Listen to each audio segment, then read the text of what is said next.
Assalamualaikum warahmatullahi wabarakatuh. Perkenalkan kami Kodedik Psikologi kelompok 6 akan menjelaskan tentang pelatihan dan pendidikan. Kelompok kami beranggotakan yang pertama ada Agustin NIM 046, lalu Rifki NIM 072, dan saya sendiri Aziz Bahtiar NIM 077. Pendidikan menurut M.J. Langford merupakan upaya dalam membimbing manusia yang belum dewasa ke arah kedewasaan. Pendidikan adalah suatu usaha dalam menolong anak untuk melakukan tugas-tugas hidupnya, agar mandiri dan bertanggung jawab secara susila.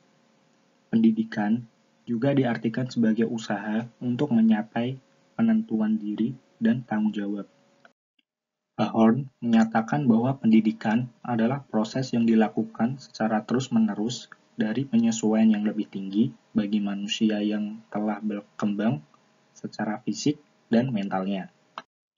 Ada berbagai fase dalam pendidikan, seperti taman kanak-kanak, sekolah dasar, sekolah menengah atas, sarjana, pasca sarjana, dan lain-lain. Sertifikat atau gelar diberikan kepada siswa ketika mereka menyelesaikan tingkat pendidikan tertentu. Selanjutnya, saya akan menjelaskan tentang pelatihan. Menurut Widodo, pelatihan merupakan serangkaian aktivitas individu dalam meningkatkan keahlian dan pengetahuan secara sistematis sehingga mampu memiliki kinerja yang profesional di bidangnya. Pelatihan adalah proses pembelajaran yang memungkinkan pegawai melaksanakan pekerjaan yang sekarang sesuai dengan standar. Menurut Rahmawati, pelatihan merupakan wadah lingkungan bagi karyawan, di mana mereka memperoleh atau mempelajari sikap, kemampuan, keahlian, pengetahuan, dan perilaku spesifik yang berkaitan dengan pekerjaan. Berdasarkan definisi di atas, pelatihan merupakan suatu proses kegiatan dalam pengembangan serta meningkatkan kemampuan seseorang yang berkaitan dengan pekerjaannya saat ini. Yang selanjutnya adalah perbedaan pendidikan dan pelatihan. Yang pertama, pendidikan lebih terkait dengan tujuan-tujuan yang bersifat individual dan tidak terkait langsung dengan tujuan organisasi. Sedangkan pelatihan berhubungan dengan peran khusus individu dalam organisasi. Pelatihan ditujukan untuk membantu individu agar berhasil menampilkan kinerjanya dalam suatu pekerjaan tertentu. Selanjutnya, pendidikan lebih mengarah pada pengetahuan dan hal-hal yang bersifat umum dan terkait dengan kehidupan pribadi secara luas. Sedangkan pelatihan mengarah pada keterampilan berperilaku secara khusus dan ada ukuran benar atau salah. Selanjutnya, pendidikan adalah proses memperoleh pengetahuan atau informasi. Sedangkan pelatihan adalah suatu proses mengembangkan keterampilan untuk suatu pekerjaan atau tugas tertentu. Pasal-pasal kode etik pendidikan dan pelatihan. Pasal 37, Pedoman Umum. 1. Pendidikan adalah proses pengubahan sikap dan tingkah laku individu atau kelompok atau komunitas yang bertujuan membawa ke arah yang lebih baik melalui upaya pengajaran dan pelatihan. 2. Pendidikan dalam pengertian ini termasuk pendidikan bergelar atau non-gelar. A. Pendidikan bergelar yaitu program pendidikan yang dilaksanakan oleh perguruan tinggi. B. Pendidikan non-gelar adalah kegiatan yang dapat dilaksanakan oleh perguruan tinggi, himsi, asosiasi atau ikatan minat dan atau praktik spesialisasi psikologi atau lembaga lain yang kegiatannya mendapat pengakuan dari himsi. Pelatihan adalah kegiatan yang bertujuan membawa ke arah yang lebih baik yang dapat dilaksanakan oleh perguruan tinggi, himsi, asosiasi atau ikatan minat dan atau praktik spesialisasi psikologi atau lembaga lain yang kegiatannya mendapat pengakuan dari himsi.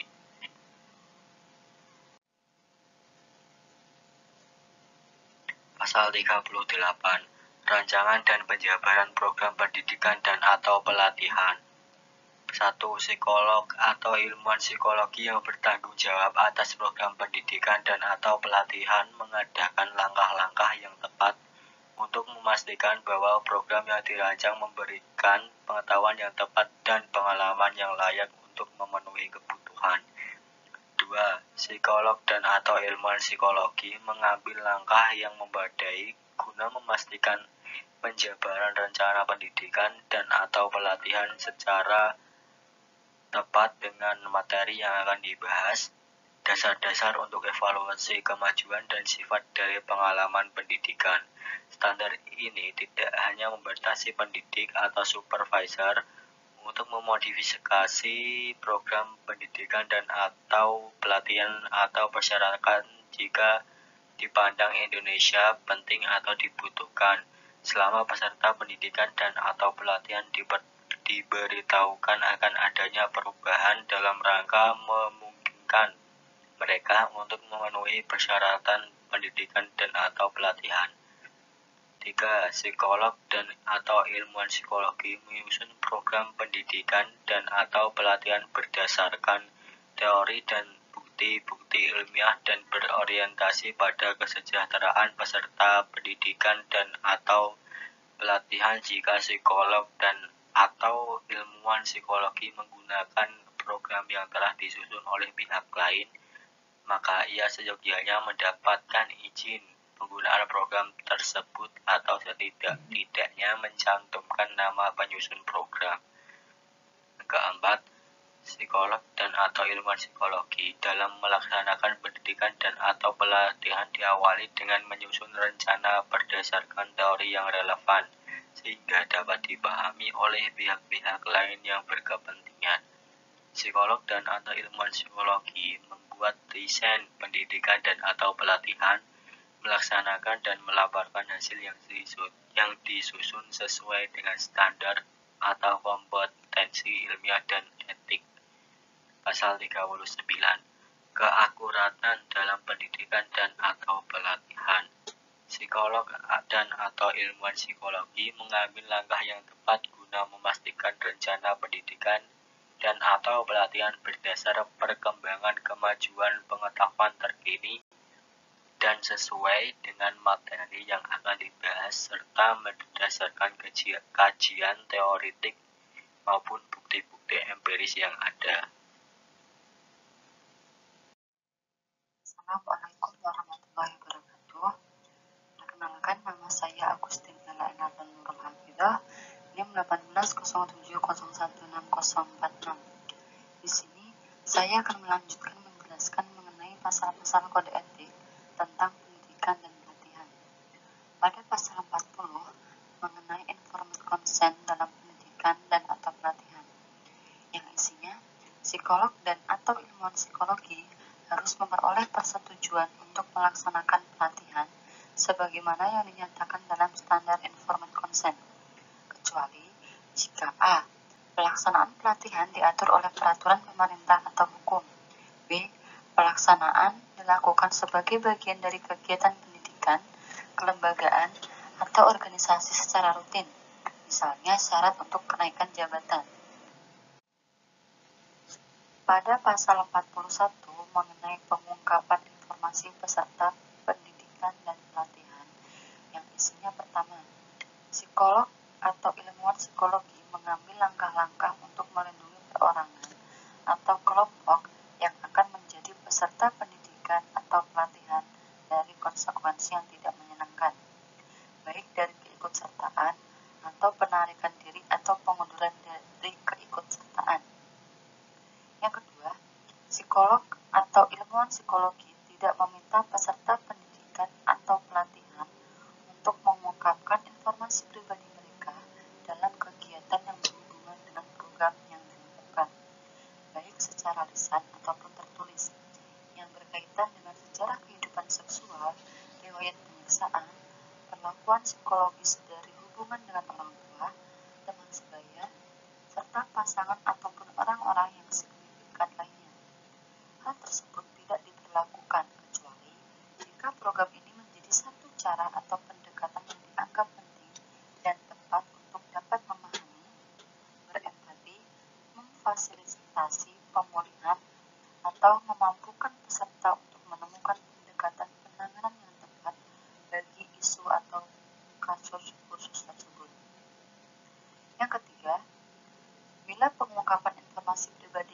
harus dilakukan, hal tersebut harus dilakukan oleh psikolog atau ilmuwan psikologi yang terlatih untuk memastikan kebermanfaatan itu secara maksimal, mencegah dampak negatif dari hal tersebut, serta untuk tetap memastikan tidak diungkapnya informasi pribadi tersebut dalam konteks lain di luar kegiatan ini oleh semua pihak yang terlibat.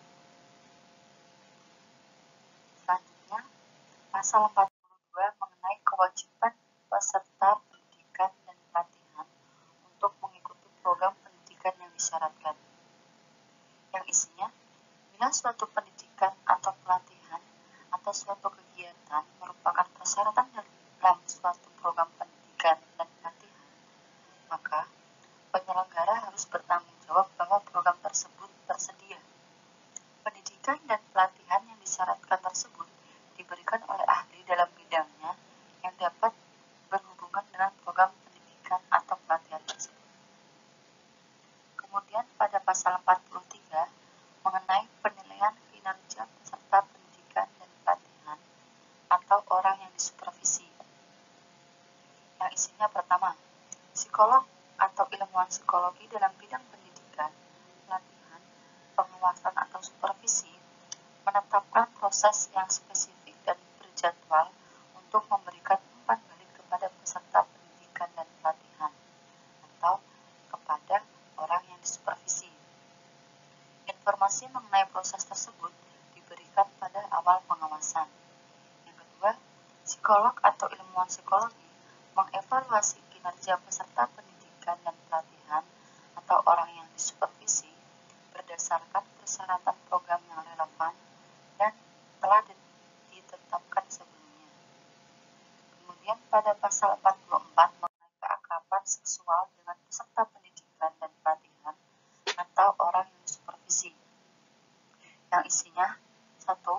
Psikolog atau ilmuwan psikologi tidak terlibat dalam keakraban seksual dengan peserta pendidikan atau pelatihan atau orang yang sedang disupervisi.